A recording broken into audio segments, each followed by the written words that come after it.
Yes, hello my people, this is Adriel from here. This is my YouTube channel. Please subscribe, like and comment.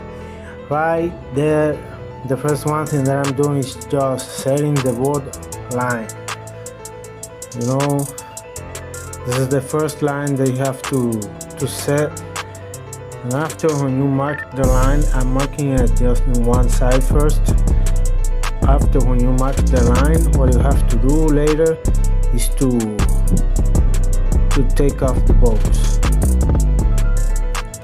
There you can see right there at the beginning, you can see the difference. Okay, I was doing the left side, now I'm doing the back, in the part in the back of my client.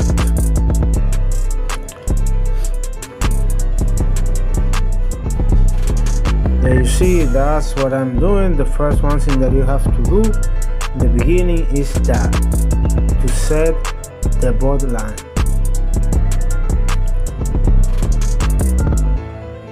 Yes, tell me in your comments from where you are watching my video. And afterward, the second one thing that you have to do is to start with your number one. In this cut, it's a high fade. I mean, I did a little drop, not so noticeable, but I did a little drop.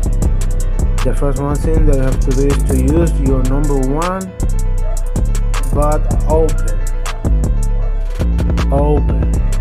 one open, all the way open.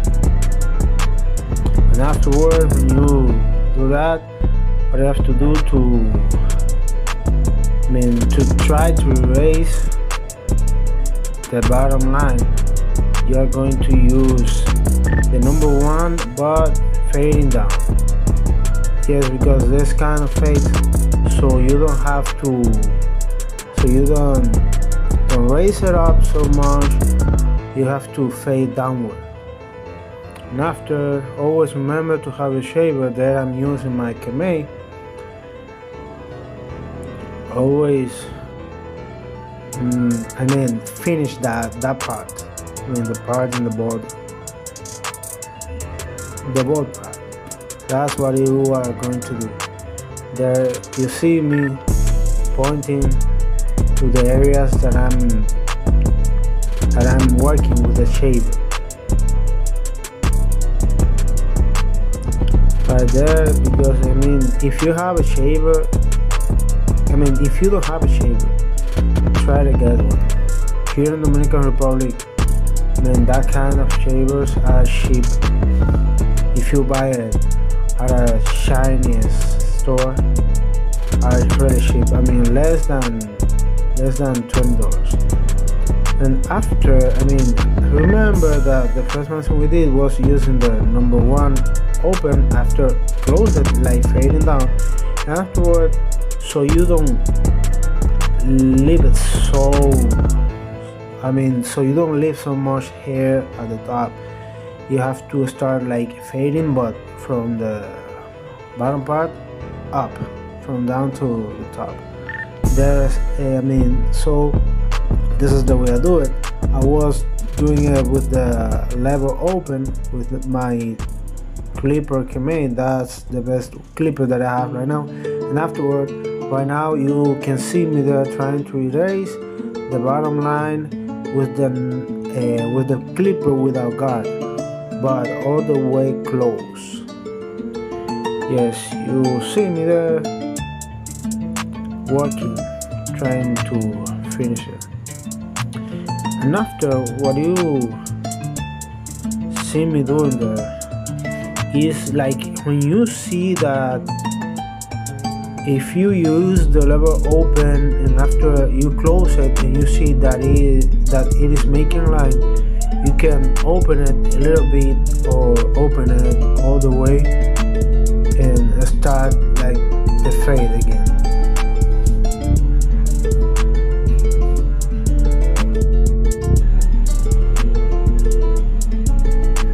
And now right there you you see me using the half guard or the zero guard. I mean, you saw me pointing there. I mean, this is to work just the area between the no guard clipper and the number one guard. Yes, there you can see the first one thing that I'm doing is using it with the lever open, and afterward I think after this you will see me using it but all the way close. You said all the way close if it's necessary. If it's not necessary, so you can save time not closing the lever, because if you see that there is no line, you don't need to close the lever.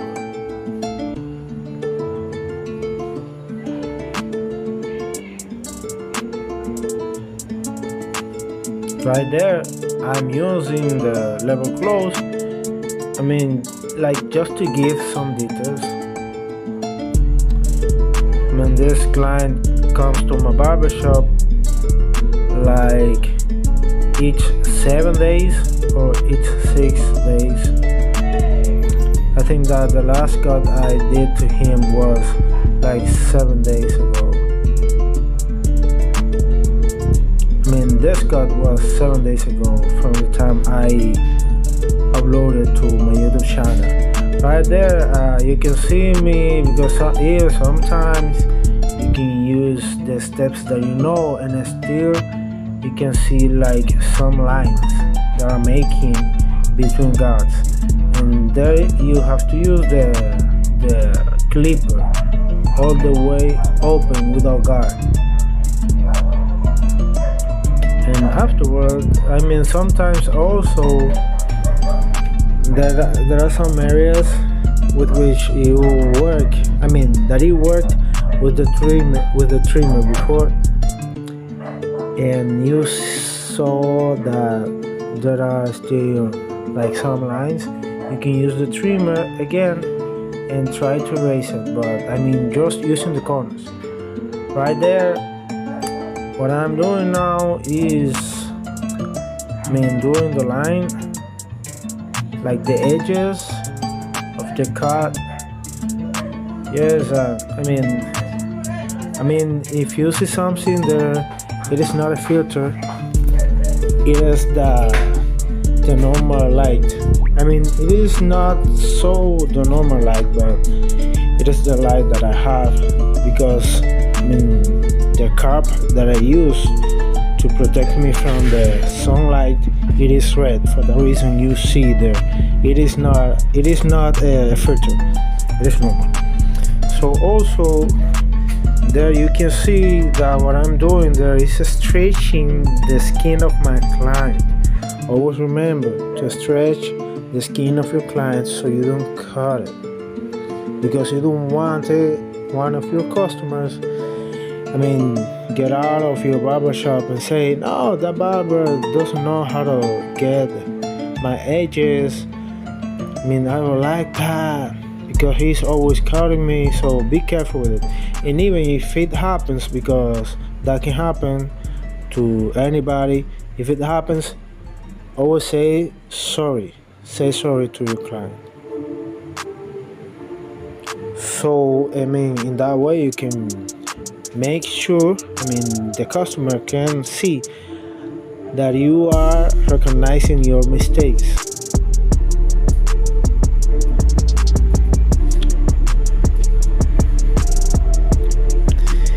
Also, you can see me there. This client, he always likes to have a part in that area.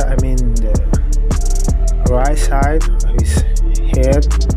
That area, I don't know what is the name of that area in English. I think that even in Spanish, I don't know the name of that. But a part. I think that's the right name of that, what I'm doing the part. So he always likes it to have it, so I do it. If he likes it, I do it. It is like if you have a customer and that customer or client wants something and you know how to do it, do it. You don't have to say like, oh no, I'm not going to do it. But if you know how to, so go and get it. There I'm working the C cut because already I worked the vertical bars. I'm working the C cut and also the area close to the ear. I mean, right there you can see me using the curve knife porter or knife keeper. I don't know how to say that in Spanish. I have to Google it to see to see what is the correct pronunciation of that item. But I'm trying to use it, but I'm new with it. So as I'm new with it, I'm not used to use it. So I think that changed. And there you can see that's the final cut. If you like it, subscribe, comment, and share with your people. God bless you and goodbye.